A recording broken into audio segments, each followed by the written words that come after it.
King James Bible. The first Epistle of Paul the Apostle to the Corinthians, chapter 7. Now concerning the things whereof ye wrote unto me, it is good for a man not to touch a woman. Nevertheless, to avoid fornication, let every man have his own wife, and let every woman have her own husband. Let the husband render unto the wife due benevolence, and likewise also the wife unto the husband. The wife hath not power of her own body, but the husband, and likewise also the husband hath not power of his own body, but the wife. Defraud ye not one the other, except it be with consent for a time, that ye may give yourselves to fasting and prayer, and come together again, that Satan tempt you not for your incontinency.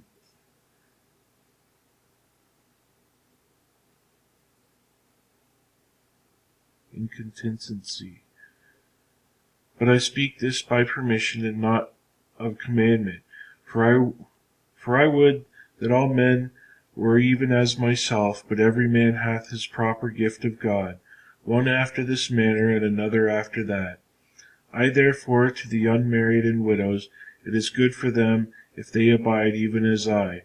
But if they cannot contain, let them marry, for it is better to marry than to burn. And unto the married I command, yet not I, but the Lord. Let not the wife depart from her husband, but and if she depart, let her remain unmarried, or be reconciled to her husband. And let not the husband put away his wife.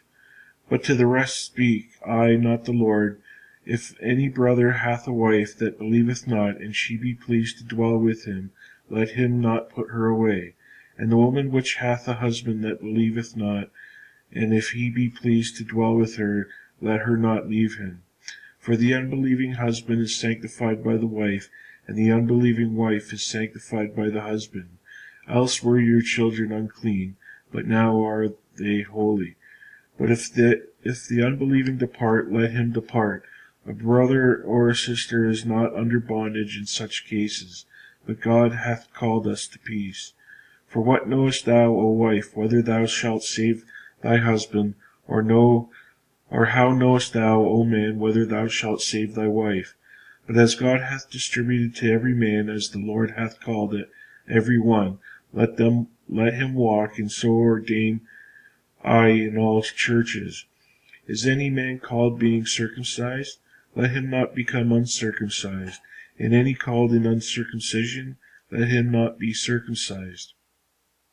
Circumcision is nothing, and uncircumcision is nothing, but the keeping of the commandments of God. Let every man abide in the same calling wherein he was called. Art thou called being a servant? Care not for it, but if thou mayest be made, use it rather. For he that is called in the Lord, being a servant, is the Lord's freeman. Likewise also he that calleth, being free, is Christ's servant. Ye are bought with a price. Be not ye the servants of men. Brethren, let every man wherein he is called, therein abide with God. Now concerning virgins, I have no commandment of the Lord, yet I give my judgment as one that hath obtained mercy of the Lord to be faithful. I suppose therefore that is good for the present distress. I say that it is good for a man so to be. Art thou bound unto a wife? Seek not to be loosed. Art thou loosed from a wife? Seek not a wife. But if thou marry, thou hast not sinned, and if a virgin marry, she hath not sinned. Nevertheless, such shall have trouble in the flesh, but I spare ye. But this I say, brethren, the time is short. It remaineth that both that they have wives as be though they had none, and they that weep as though they wept not, and they that rejoice as though they rejoice not, and they that buy as though they possess not, and they that use this world, and not abusing it, for the fashion of this world passeth away. But I would have you without carefulness. He that is unmarried careth for the things that belong to the Lord, how he may please the Lord. But he that is married careth for the things that are of the world, how he may please his wife. There is a difference also between a wife and a virgin. The unmarried woman careth for the things of the Lord, that she may be holy both in body and in spirit. But she that is married careth for the things of the world, how she may please her husband. And this I speak for your own profit, not that I may cast a snare upon you, but for that which is comely, and that ye may attend upon the Lord without distraction. But if any man think that he believeth himself uncomely toward his virgin, if she pass the flower of her age, and need so require, let him do what he will, he sinneth not, let them marry. Nevertheless, he that standeth steadfast in his heart, having no necessity, but hath power over his own will, and hath so decreed in his heart that he will keep his virgin, doth well. So then he that giveth her in marriage doth well, but he that giveth her not in marriage doeth better. And the wife is bound by the law as long as her husband liveth. But if her husband be dead, she is at liberty to be married to whom she will, only in the Lord. But she is happier if she so abide, after my judgment, and I think also that I have the Spirit of God. Chapter 8. Now as touching things offered unto idols, we know that we all have knowledge. Knowledge prefereth, but charity edifieth. But if any man think that he knoweth anything, he knoweth nothing, yet as he ought to know. But if any man love God, the same is known of him. As concerning therefore the eating of those things that are offered in sacrifice unto idols, we know that an idol is nothing in the world, and that there is none other God but one.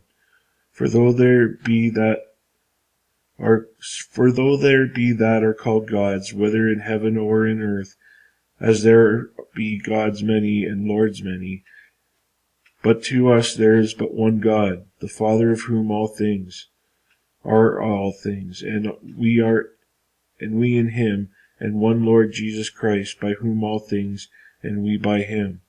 Howbeit there is not in every man that knowledge, and some with conscience of the idol unto the hour eat it as a thing offered unto an idol, and their conscience being weak is defiled.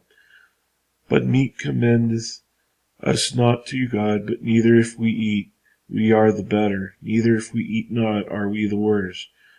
But take heed lest by any means this liberty of yours becomes a stumbling block to them that are weak. For if any man see thee which hast knowledge sit at meat in the idol's temple, shall not the conscience of him which is weak be emboldened to eat those things which are offered to idols? And though thy knowledge shall the weak brother perish, of whom Christ died. But when ye sin so against the brethren, and wound their weak conscience, ye sin against Christ. Wherefore, if meat make my brother to offend, I will eat no flesh while the world standeth, lest I make my brother to offend.